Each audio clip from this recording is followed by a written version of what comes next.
Okay. Did y'all get the little recording message on your end? Great. Okay. Well, welcome everybody to case study 2. Very exciting.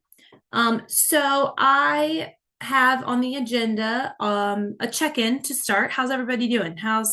We're in the downward slope, I guess. We're almost there. How's everybody feeling? Thrilled. Very excited. Didn't know we were going to get here this fast, but I'm here for it. I'm good. I'm ready to be done. I'm in the season of little people sickness, so I'm like, germs. Yep, about the same here. Everybody has a million things going on and everyone's germy and but that's all right. We're gonna make it. We're close. We've got what, a week till Thanksgiving break. Nice little short week next week. It's gonna be good. All right, so diving into our case study, I guess we can just go in order. I have on the agenda here the all of us in alphabetical orders. Maybe we could just go in that order as we're sharing. So we'll start with question 1. What guidelines could Donna have provided for the teachers prior to the grade level meetings? So Salita, you can share first. Okay. So I definitely have read this more than one time, so I hope I didn't miss it. But what I wrote was Donna could have provided a timeline of events and requirements for the peer observation cycle, such as, you have to have these certain elements embedded into your plan to work with your team. Even though every grade level had their own plan, was the goal and objective shared for the change? I remember she shared it kind of with the small team and why, but was it shared with the grade level teams so they are able to understand, one, why the change, and then hopefully get more buy-in with their planning process?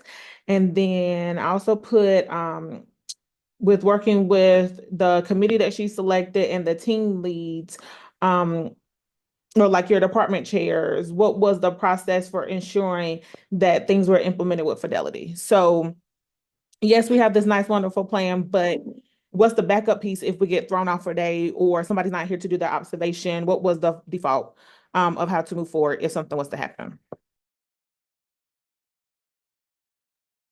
Okay, so I said, I believe that Donna should have provided a school-wide or district-wide criteria for the walkthroughs.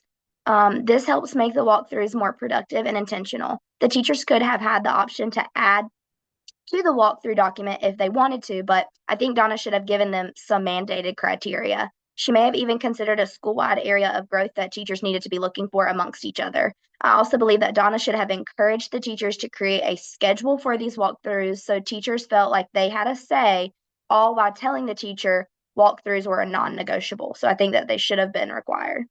I believe that Donna gave too much leeway and then the activity lost its purpose for the third grade team.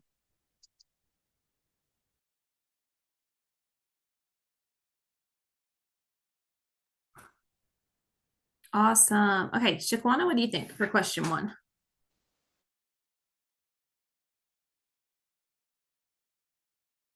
Hey everybody. For question 1, I also put that Donna, she was very lenient with this information. She should have, yes, included her most respected teachers, but my question was also, or I felt like she should have made sure to not just get respected teachers, but not be biased and get only those teachers. I feel like she should have got either, POC leads included in there. I think that it should have also included some of the teachers according to their data and some of the strategies that they are implementing in their classroom to be a part of that team. In addition to that, I also said that there should be some type of walkthrough calibration form, so that way that the teachers would be able, I'm sorry, I put it as an IoT team, so the leadership team, but that leadership team should have had a school-wide walkthrough form, but it should have like Julia said, it should have been to the point where it was scheduled. They should have had a timeline.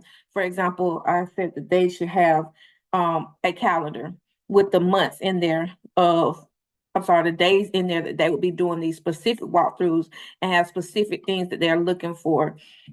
And I gave an example of what we're using at my school.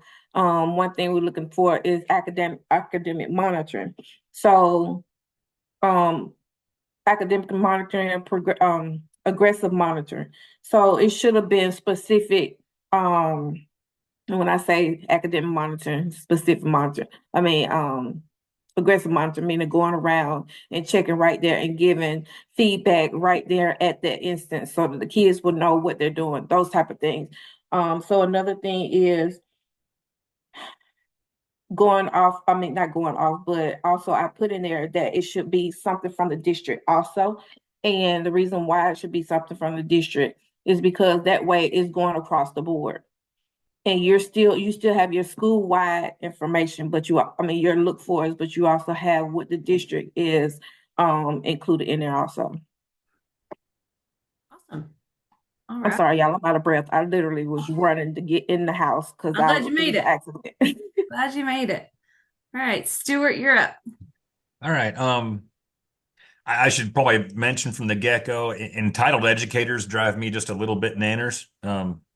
I think they believe too much about what they read on Facebook about how awesome teachers are at times, and which, of course we all are. Anyways, I said, while it may seem like Department of the Obvious, I suppose Miss Harrington could have told the grade level representatives she was expecting some sort of coherent observation plan with a modicum of consensus, suggested some sort of vertical alignment within the K-5 grades in hopes of simplifying the process overall and not having several varying plans floating around. It seems to me the third grade teachers have forgotten who they are and who they work for and who their immediate supervisor is. But that's me being an old school employee who honestly prefers some top-down directives when that.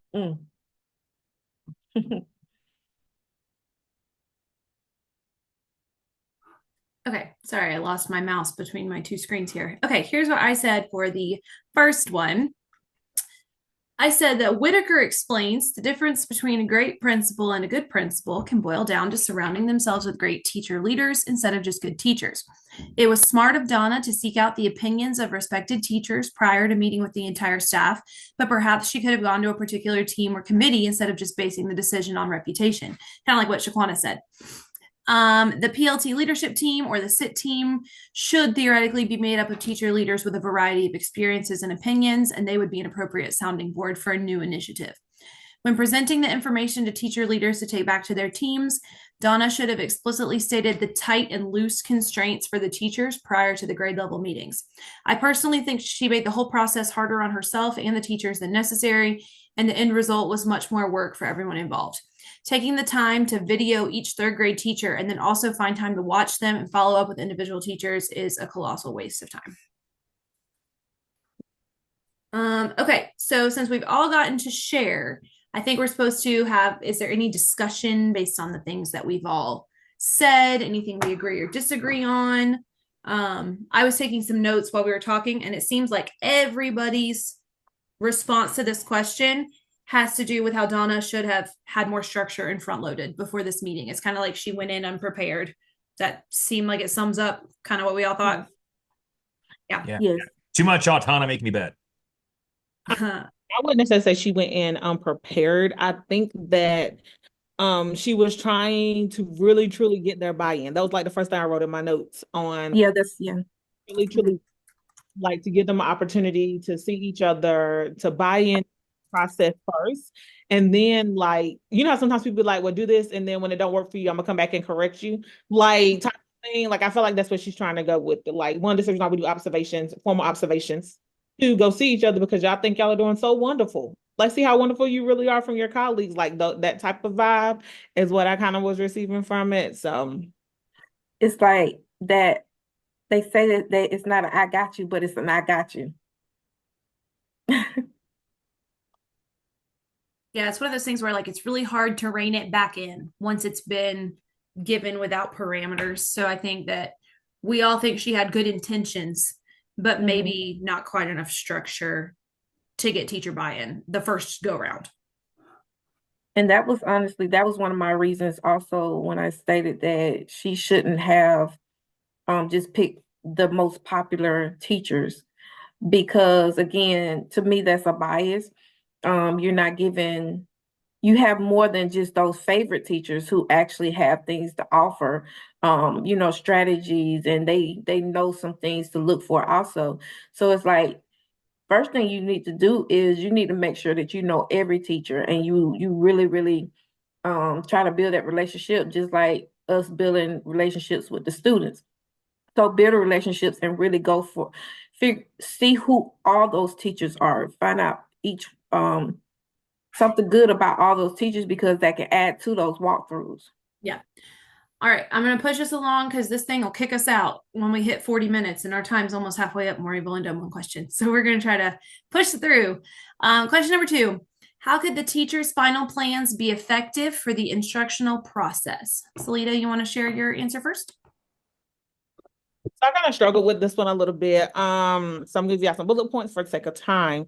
So I talked about like how feedback can be provided as an opportunity for new implementations for teachers. Sometimes having someone that's your colleague watch your lesson can say, hey, I saw you kind of struggling in this area. You can try this. This is what I use in my room, and I'll send you the resources type of thing.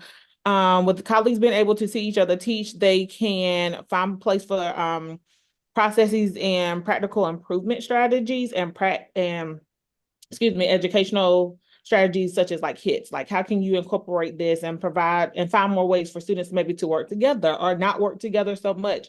It just depends on what the teacher is doing in their room. And what I also had on my other side was talking about my district uses Elena Aguilar when they work with their coaches. I haven't heard in this scenario one point in time how the instructional coaches are being used to support this process because they should be if there are coaches in the room, in the building. And then one thing Elena Aguilar always tells us is you can't change people's beliefs. You can change their practices though. And you can help them improve those practices. So with that, when she was talking about the third grade team and how they're veteran teachers, right? And them not wanting to implement that change, did they give her a plan just for the sake of a plan because they don't really buy into it, or did they give her something that they really truly want to do? Right? Because if I'm giving you something just to say, oh, I did it, yeah, we're gonna record each other, but what's the check line for me watching this video? Like, what's the next step? So yeah, she said she's gonna ask them the 2 questions to follow up with them, but those 2 questions to me was vague if you recorded me for 30 minutes. Mm-hmm. So there's much room for interpretation. Like I need 3 bullet points for what you saw in this video that you want to improve, that you want to do different. It was just kind of like a generic thing with the process. Nice. All right. All right. So what I said was one team came up with giving a constructive comment and a positive comment. I like to think of that as a refinement and a reinforcement, which is always something that's nice to do. The other team chose a similar route in that they would give practical areas to improve instruction. So that's also thinking of those refinement and reinforcements for the teachers. Both of these are effective in that they allow teachers to learn from each other while also intentionally reflecting on what they're doing in their own classroom. Many times, seeing another teacher teach will make you stop and think about how you teach your own content. The third grade team, unfortunately, won't have the opportunity to learn from each other. However, they will be able to self-reflect, but in my experience, other teachers can give you more constructive feedback than you can give yourself. Conducting these walkthroughs builds trust among the colleagues and helps promote a school working towards collective efficacy. All right. I think I'm just gonna pony down. I like Salata's comment on instructional coaches, good stuff, and I'm just gonna parrot Freeman a little bit. I'm gonna kind of twin mine down a little bit. I said the instructional process needs to be constantly monitored, assessed, and tweaked, both formally and informally. The third grade teachers, who I feel it was odd they weren't working with the second through fifth grade teachers, just seem to be doing their own little thing. For whatever reason, only have room in their rubric for how successful the lesson was, and not much room for critique. I said that constructive feedback and outside criticism is important, especially for long in the tooth educators who, because of their extended tenure, have convinced themselves they're at the pinnacle of their efficacy. when in reality, education is a constantly shifting landscape that does not always cater to old school mentalities. And it reminded me my first teaching position back in Wake County. We had a teacher who was asked to shift her instructional paradigm, and she quit because she wasn't going to do it. And our principal said, well, her argument was that she's been teaching for 25 years. His argument was she's been teaching the same class 25 times, which is different than teaching for 25 years. And I'll leave it at that.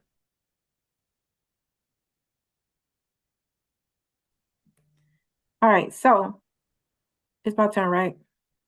Okay. So for me, I put in there that there should be some type of coaching in place. That way for the PLC. Yeah, we're at number 2, right? Okay. So making sure that there's some type of coaching in place, some type of feedback for those, I say coaching and peer feedback. So that way when they do those certain walkthroughs, also when they implement those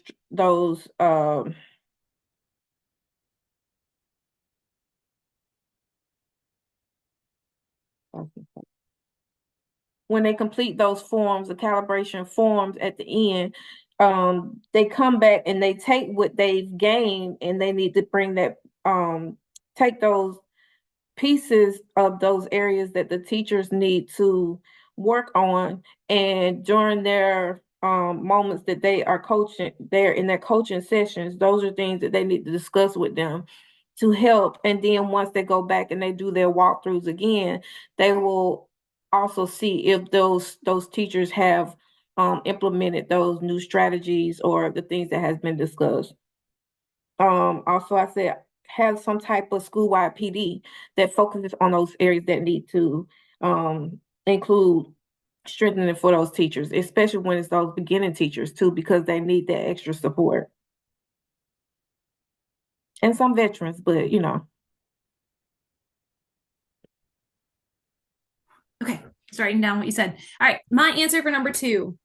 I think the most effective plan was the one set forth by the 2nd, 4th, and 5th grade teachers. I like that they'll be observing across grade levels and providing one positive comment and one constructive comment is a short and simple way to reflect. This will allow teachers to see content and strategies they may not have seen before and give teachers a greater understanding of what's happening in classrooms around the building. During my work on the AppTel, I completed 9 walkthrough observations for my peers in various content areas and grade levels. I was blown away at the amazing strategies and engaging activities that I saw. We can learn so much from each other as teachers, and I think that needs to be facilitated and celebrated. I don't find the 3rd grade team's plan to be effective at all. Teachers and the principal will have to take twice as long to achieve the same goal as all the other grade level teams. As a principal, I would be worried about what the 3rd grade team feels they need to hide from their peers on other teams. This type of teacher evaluation initiative only works if it is school-wide. It may be beneficial to let the 3rd grade teachers observe other grade levels first before having other teachers observe them, showing them that it's a low-stakes, non-punitive experience from the eyes of the evaluator first may help them realize what the process entails and have less apprehension. Okay, let's see. For the sake of time, I'm going to save discussion till we get done with all of it. We'll just move on to question 3. Just to make sure we don't run out of time in our recording. So question 3, how would the principal be able to evaluate whether the new observation format was working successfully for the students? You want to start us off, Salita? Okay, so this was a loaded question for me because at no point in time in the entire scenario did they mention kids or the students until this point. So I literally listed things that can happen so they can see if kids aren't saying. I said, so for example, if we really truly want to know if students understand what they're being taught and the instruction they're being provided, observe the level of student engagement. Has it increased, decreased, or stayed the same? Can the students explain the concepts that they are being taught? If you ask a student, hey, what are you doing? What are you learning today? What are you working on? And they cannot respond, then was it really effective? Do we need to change it again? Do we need to do something else? Can the students apply this new knowledge to other things in the classroom or outside the classroom, or use the skills that they were taught to complete other tasks? And then, of course, we always have assessment data. Has the assessment data changed? Has the assessment data gotten better or worse? Has it, do we see any growth from the students that are in the classes that are being observed? And then I also put, as always, asking the students is the most effective way to see whether or not if a strategy, skill, or task is working or not for our kids. And I said it like that to say it is always beneficial for us to work together and have that collaborative team to see our colleagues. However, we have to always put students first. And if students don't understand what's going on and the why this is happening, we're never going to get the desired result. So I kind of agreed with Salita. I think this question was kind of tricky because like success can be measured in many different ways, right? Like what were they looking for? Was it academic success, emotional success? Like what were they looking for in their students? So my answer was the principal would need to give some type of formative assessment to monitor where the students are starting before using the new observation format. This data could come from the previous school year or an assessment that is specifically created to monitor progress for the current year. The school may also use a school-wide assessment to track student progress. However, they decide to track data, they need a baseline score and then a summative score to compare at the end of the new observation tool. You could also potentially survey the students depending on their age and ask them how they felt their teacher's instruction was delivered. They could rate their teacher's delivery of instruction over the year to monitor a change in students' perspectives. While this model of a new observation tool is important for students, it is also important to gather feedback from the teachers to see how it is helping them. Feedback is how we drive instruction and routines. It is important to check in with feedback and data to ensure the new tool is working. Yeah, this was an extremely difficult question for me as well. Mostly for me because it took me, I've been teaching for 23 years, and it took me signing up for this arduous graduate course program to learn that the point of observation was to increase teacher efficacy, and student success, which I had no idea of before because that's not been my experience or the experience of anybody that I've worked with previously. Observations are viewed by both administration, in my experience, and educators as a necessary evil, one that you either have to knock out when it's required or fear if your head is on the block. That said, I really do feel like administrators should spend more time observing while simultaneously acknowledging that that's extremely difficult as there's always a ton of things occurring in the building that require administrator attention. In a perfect world, M. Harrington would be able to see for herself from continued observation that these viewings were incrementally improving student and teacher morale, as well as engagement and instruction. And hopefully she would see an uptick in teacher collaboration and modeling of successful instruction, as well as a decrease in the same old behaviors that we see with teachers who've been doing it for a long time.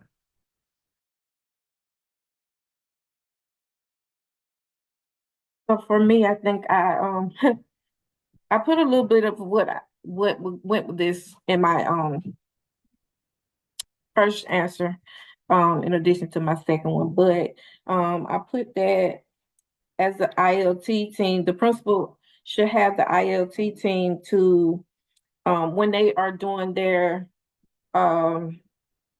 walkthroughs, just say they're doing their walkthroughs for the subject area that they focus on.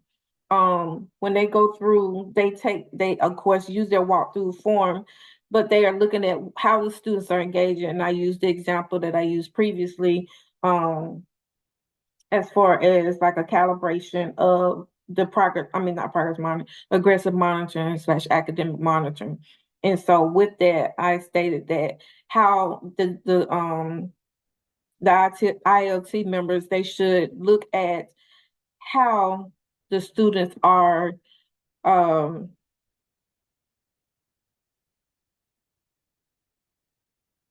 how they are reacting to the feedback that they're gaining, and are they understanding the feedback that that the teachers are giving.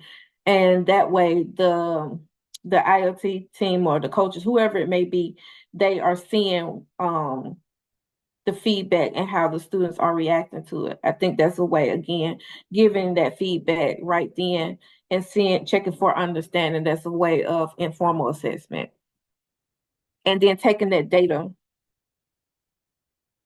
and coming up with the core plan and using that in the core plan to break down what they gained when they went through and they did those walkthroughs. So Awesome. I just gave brief overview, so bullet points. All right, I just got the 10-minute warning. Okay.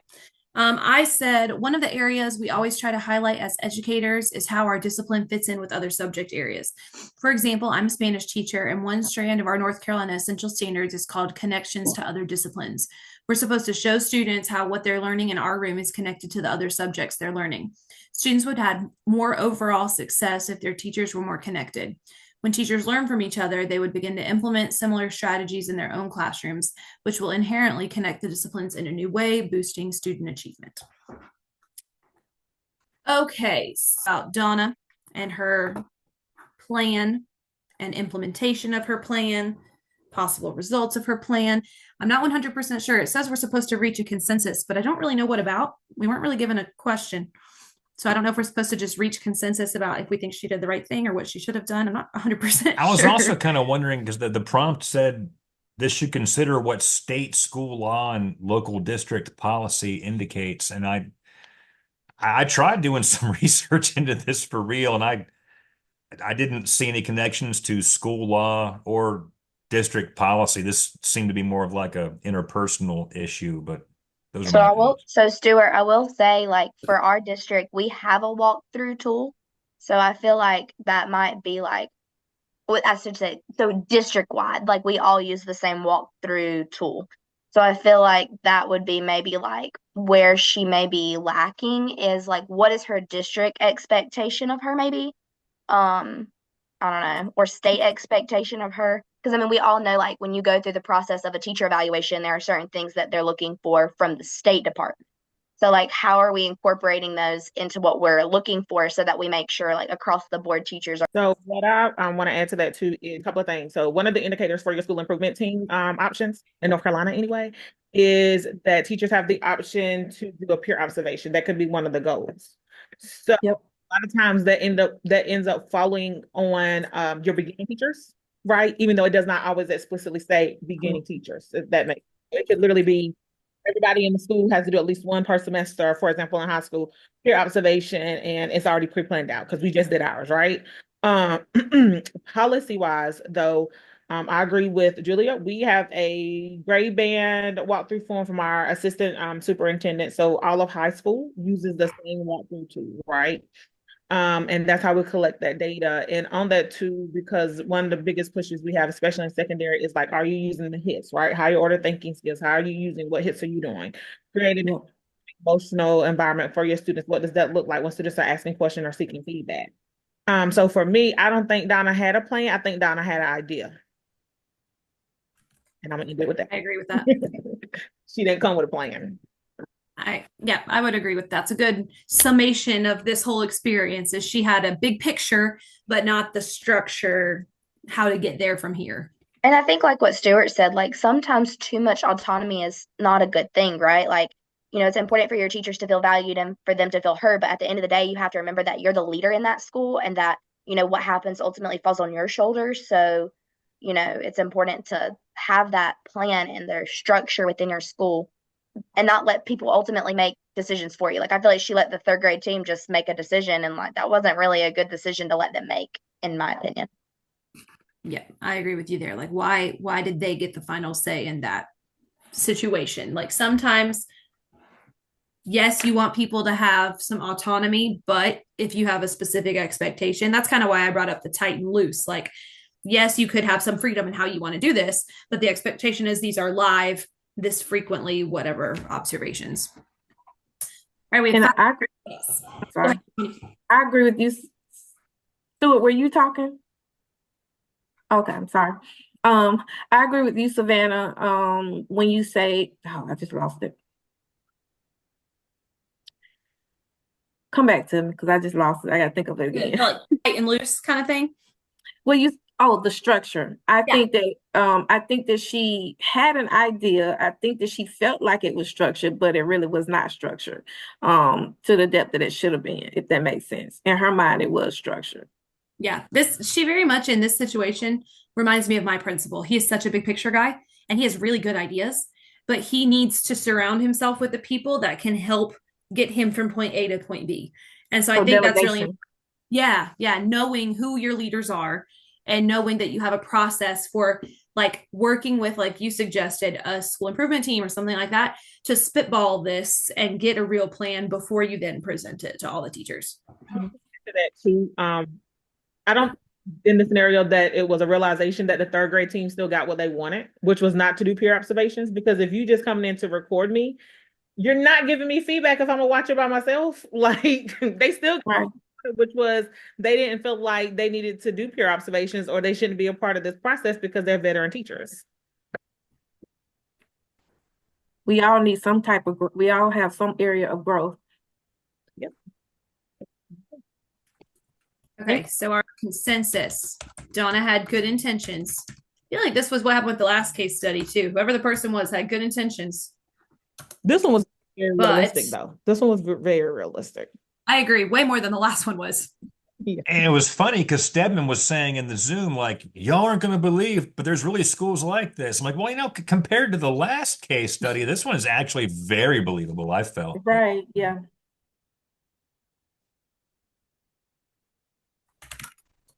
All right, Donna had good intentions, but the process left room to be desired and did not achieve positive results. I can't type positive results that affected student learning or. All right, we have 2.5 minutes. Is there anything else I should add to our little consensus here? Okay. I like that this was a more realistic case study.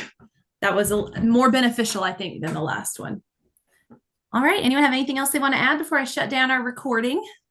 All right.